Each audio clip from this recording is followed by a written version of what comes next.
Welcome back to the big broadcast. We are live coast to coast, border to border on iHeartRadio today, AM/FM, 247.com. We are going to go to Jean-Paul Mendocha. He is going to be with us here in just a few seconds, and we are going to be talking to Jean-Paul Mendocha here in just a few moments. He is a turnaround specialist, he's a serial entrepreneur, and he's the author of Remote Work for a Better World. Most businesses fail in the first 5 minutes. It just takes them 3 to 5 years to realize it. And Jean-Paul Mendocha joins us today here on the old Skype. And Jean-Paul, how are you, sir? Uh-oh. Hello, James. There we are. He can hear me, and I can hear him. Excellent. How are you, sir? We have a tough, rough connection here. Well, can you hear me? Because I've got you loud and clear, my friend. Okay. Well, I'm gonna. Okay. Let me choose background effect. There we go. I'm good. Perfect. Right. Perfect. So John, tell us a little bit about your latest book here, my friend.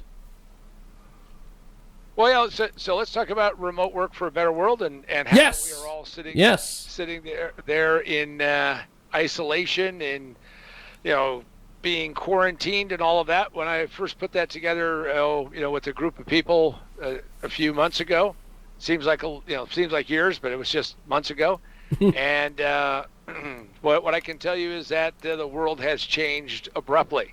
What everybody did is they went out and got a service, like Zoom or something like that, and then they thought, well, okay, we'll do this for a little bit, and then now we have a bunch of things that we didn't have before. We have Zoom fatigue, we have Zoom Zoom bombing.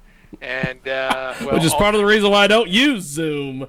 But go ahead, my friend. Go ahead. Well, yeah. So and the interesting part about it is that I watch on a regular basis. I'll see on cable TV, and they'll have a talking head, and that person will be there, and they just don't do some of the basic things that you should be doing.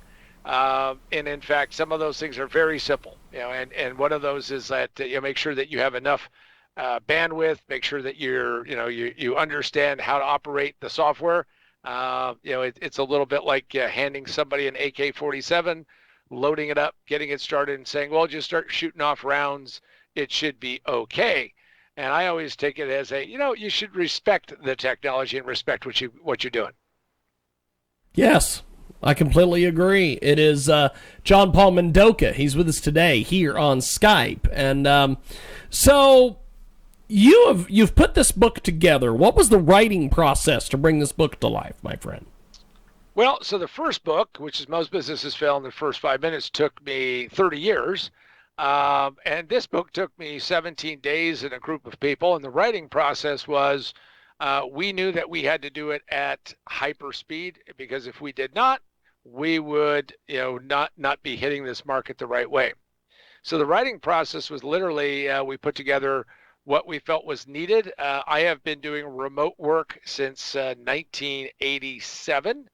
And so that was when I moved out of a shared office for a company that I worked for. We had a nice shared office, and I realized that I was spending a lot of time and not getting paid Teamster wages to move files back and forth from my office to my house to the home to there, and wasting a lot of time on Southern California freeways, which I have to tell you has just not gotten better. And I started building out my office in my home. And every job I had as an employee, I kept saying, oh, I've got an office in my house. And they would go, boo, hiss, we don't like that idea. We don't think you're going to be productive enough. And in fact, I didn't even take a couple of gigs just because of that. Well, who knew that when I started really doing my own consulting business for real and doing turnarounds, hard to believe 27 years ago, that the only way I would fly is by having it in my remote place, because that way when I was on the road, I was on the road, but when I was home, I could get things done. And if I needed to make the long commute, I go down one flight of stairs to the middle level. I pick up a big old cup of decaf, because believe it or not, I'm a non-caffeinated guy. And then I would come down, descend down the stairs one layer below and come into my office, and away I would go. That is fantastic. That is fantastic. We have got John Paul Mendocha with us today. He joins us live here on our big program. And so what's been the feedback you've gotten on your books so far, my friend, both of them? Well, on the first one, I think what I got a lot of interest in the book, and what I really found out is that I launched it on March the 17th, 2020.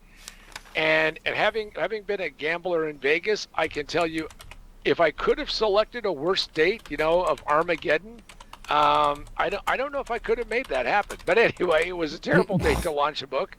But we have persevered. We've gotten a lot of good feedback, a lot of interest, and because of that, it has helped to grow what I do. And that was really the purpose, is also to get this message out that you should position yourself as a winner.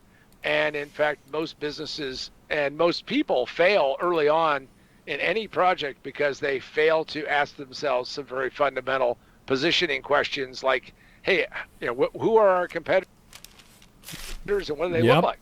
Yep. You're hitting it all on the head, my friend.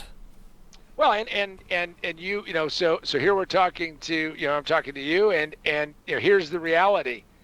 If you wanted to go and look at all of the various shows that are out there, and I always enjoy coming on your show, is that you've created a position, and you went out there and said, I'm going to be different. I'm going to go out there and be unique. And what I discovered is that everybody likes the idea, like the unique selling proposition, as postulated by Rasa Reeves, somebody that I really respected a lot, never had a chance to meet him before my time. But Rasa Reeves talked about unique selling proposition, and what I say is this: everybody wants to be unique, but nobody wants to be different. Because to be unique, you have to be different. Yes, indeed. And I presume that you look in the mirror and know that every day. Yes. Because I'm sure you had people say, "Oh, James, you're out of your me. mind." Believe me. I have the entire radio industry has been telling me I've been out of my mind for the last 20 years. So, but go ahead, John Paul. And I commend you for well, being out there. And here's the reason is that most of the time in business, in life, if you go on this other path, what you'll discover is that you'll find people who really connect with you. And therefore, you have a great audience that you build. If you go the very traditional way, there's only so much room at that inn. And, as we know, around Christmas time, we always talking about there wasn't enough room at the inn. And, when they went to Bethlehem, they didn't have, like hotels.com or, or something like that. They didn't have their app working and they couldn't find a spot, Well, it's the same thing in life. You gotta find a spot, and that's what positioning is all about. You got to find a spot. Well, John Paul, as we wrap up here with you, my friend, how do we get in touch with you online, buy your books, everything else, my man? You can go to positiontowinbook.com, positiontowinbook.com. You can go there. You can find out about myself and both books and other things that we do, and more than happy to help any of your listeners. Just make sure that you say that you heard me on the Jiggy Jaguar, and we'll do something nice for your listeners, because I always like to support your show and see people support me. So appreciate that. Definitely.